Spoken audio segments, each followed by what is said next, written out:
सातारा जिल्हा परिषद पंचायत समिती निवडणुकीची रणधुमाळी सुरू झालेली आहे आणि आजचा विषय मी घेतलेला आहे तो म्हणजेच महायुतीमध्ये बिघाडी झालेली आहे आणि महाविकास आघाडी एकसंघ लढण्याच्या तयारीत आहे। पडद्यामागं जोरदार हालचाली सुरू आहेत। जिल्हा परिषद अध्यक्षांचं आणि सभापतींचं आरक्षण जाहीर झालेलं आहे। यानंतर खऱ्या अर्थानं सर्वच राजकीय पक्षामध्ये अंतर्गत शहकटशहाचं राजकारण दिसतंय। सातारा जिल्ह्यामध्ये भारतीय जनता पार्टी मात्र स्वबळावर लढण्याच्या तयारीत आहे। यामुळं महायुतीमध्ये राष्ट्रवादी काँग्रेस आणि शिवसेना या दोन्ही पक्षांची गोची निर्माण झालेली आहे। यामुळं अजित पवार राष्ट्रवादी काँग्रेस आणि शिवसेना एकनाथ शिंदे गट हा एकत्र येण्याची सातारा जिल्ह्यामध्ये खूप शक्यता आहे। म्हणजेच महायुतीमध्ये बिघाडी झालेली आहे आणि महायुती ही एकसंघपणे लढणार आहे। नमस्कार, मी विकास भोसले, आपण पाहताय महाराष्ट्र लाईव्ह। मी आज चर्चा करणार आहे ती म्हणजेच सातारा जिल्हा परिषद पंचायत समिती निवडणुकीसंदर्भात काय रणनीती होती आहे। सध्याची परिस्थिती अशी दिसते की तिरंगी लढत ही निश्चित आहे। म्हणजेच काय, भारतीय जनता पार्टीचे प्रदेशाध्यक्ष यांनी स्पष्ट आदेश काढलेले आहेत की स्वबळावर भारतीय जनता पार्टी ही सातारा जिल्हा परिषदेमध्ये लढण्यासंदर्भाचे संकेत दिलेले आहेत। या संदर्भात भाजपचे जिल्हाध्यक्ष आमदार डॉक्टर अतुल भोसले जरी स्पष्ट बोलत नसले तरी न कळत गेल्या 2 महिन्यापासून त्यांनी संकेत दिलेले आहेत की भाजप स्वबळाच्या तयारीत आहे म्हणून। दुसरा मुद्दा, राष्ट्रवादी काँग्रेसचे जे अजित पवार गटाचे प्रदेशाध्यक्ष आहेत बाळासाहेब सोळसकर यांनी सुद्धा काल परवा मीटिंग बोलवली नितीन काका, खासदार नितीन काकांची, आणि चाचपणी केलेली आहे। संपूर्ण सातारा जिल्ह्यामध्ये अनेक ठिकाणी इनकमिंग केलेलं आहे। उदाहरण जर बघितलं तर दहिवडीतून अनिल देसाई असतील किंवा काल कोरेगावमधून सुद्धा अनेक प्रवेश खासदार नितीन काका पाटील यांनी राष्ट्रवादीमध्ये केले। म्हणजेच काय तर आगामी काळामध्ये स्वबळाची तयारी सुरू केलेली आहे। शिवसेनेचे जे जिल्हा प्रमुख आहेत एकनाथ शिंदे गटाचे चंद्रकांत जाधव यांनी सुद्धा अत्यंत सावध भूमिका त्यांनी सांगितलेली आहे की महायुतीमध्ये कशा पद्धतीनं जागा वाटप होतं त्याच्यावर निर्णय आम्ही घेऊ। पण एकंदरीतच काय तर महाविकास आघाडीमध्ये जर एकत्र आपल्याला जर वाटत असलं महाविकास आघाडी एकत्र येईल तर ते शक्य नाही। उदाहरण सांगतो, पाटणमध्ये शंभूराज देसाई आणि विक्रमसिंह म्हणजे सत्यजित पाटणकर यांचा गट एकत्र येऊ शकत नाही। म्हणजेच इथं तर नाही होऊ शकत। कराड दक्षिणमध्ये आमदार डॉक्टर अतुल भोसले व ॲडव्होकेट उदयसिंह पाटील हे एकत्र येतील का तर नाही। तिसरं गणित, फलटणमध्ये सुद्धा तीच अडचण आहे। अजितदादांच्या समोर अडचण आहे की रामराज्यांना घ्यायची आहे, मात्र इकडं रणजितसिंह नाईक-निंबाळकर यांचा भाजपचा गट आहे। अशा परिस्थितीमध्ये यामुळं भाजप स्वबळावर आणि राष्ट्रवादी काँग्रेस आणि शिवसेना ही एकत्र लढेल आणि अशा पद्धतीनं येते। दुसरा मुद्दा, भाजप आणि महायुतीमध्ये फार काय विसंवाद विकोपाला गेला आहे म्हणून नाही, तर त्यांची रणनीती अशी असणार आहे की भाजप आणि जर राष्ट्रवादी आणि शिवसेना जर एकत्र लढलो तर मात्र स्पेस निर्माण होईल महाविकास आघाडीला। म्हणजेच नाराज होणारे जे कार्यकर्ते आहेत ते कदाचित महाविकास आघाडीमध्ये कुठेतरी काँग्रेसमध्ये किंवा शरद पवार यांच्या गटाकडे जातील, ही सुद्धा भीती या ठिकाणी आहे मोठ्या प्रमाणात।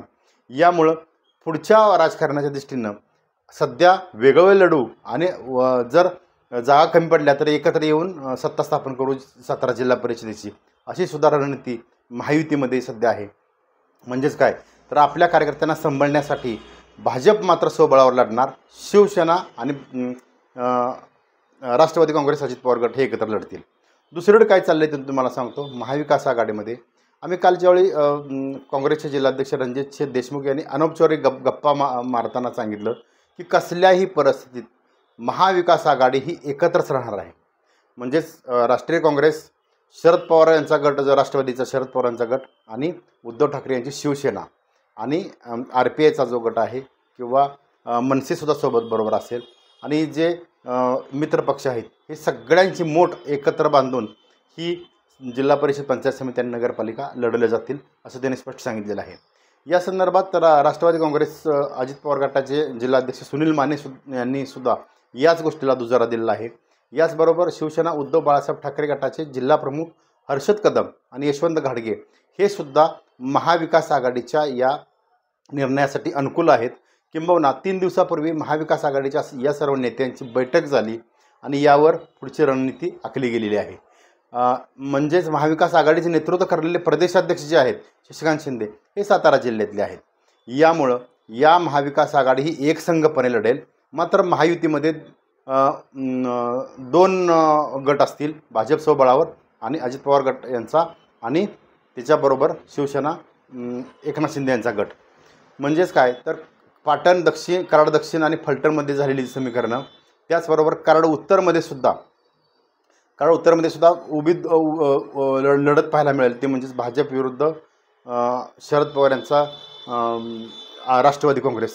मानमध्ये सुद्धा तीच परिस्थिती आहे. जयकुमार गोरे यांच्या विरोधात इकडं रणजित देशमुख आहेत आणि आता अजित पवार गटामध्ये गेलेले अनिल देसाई आहेत. याचबरोबर फलटणमध्ये सुद्धा रामराजे नाईक निंबाळकर यांच्या विरोधात रणजितसिंह नाईक निंबाळकर. वाईमध्ये सुद्धा मकरंद पाटील यांचा गट स्ट्रॉंग आहे. मात्र त्याला शह देण्यासाठी भाजपचा गट या ठिकाणी मैदानात आहे.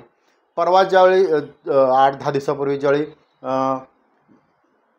मंत्री जयकुमार गोरे यांनी सभा घेतली वाई मतदारसंघामध्ये, यावर मोठ्या प्रमाणात महायुतीमध्ये गलगीदोरा पाहायला मिळाला. तो म्हणजे मकरंद पाटील विरोधात जयकुमार गोरेंचा. त्याला चोख प्रत्युत्तर मकरंद पाटील यांनी दहिवडी येथील सभेत दिलं. दहिवडी येथील सभेतच निश्चित झालं होतं की महायुतीमध्ये मोठ्या प्रमाणात दुही निर्माण झालेली आहे. आणि याचाच अर्थ असा आहे की भाजप सर्वच्या सर्व म्हणजे सर्व सातारा जिल्हा परिषदेच्या सर्व जागा या स्वबळावर लढेल, पंचायत समिती स्वबळावर लढेल आणि नगरपालिकासुद्धा त्या संदर्भाची चाचपणी सुरू आहे. एकंदरीतच काय तर सातारा जिल्ह्यामध्ये जरी वरून शांतता दिसत असली महायुतीमध्ये, एका स्टेजवर एकमेकाचे गुणगौरव जरी गात असले तरी जिल्हा परिषदेसाठी मात्र महायुतीमध्ये मोठी दरी निर्माण झालेली आहे. दरी निर्माण झाली किंवा केली गेली हा बी विषय आहे.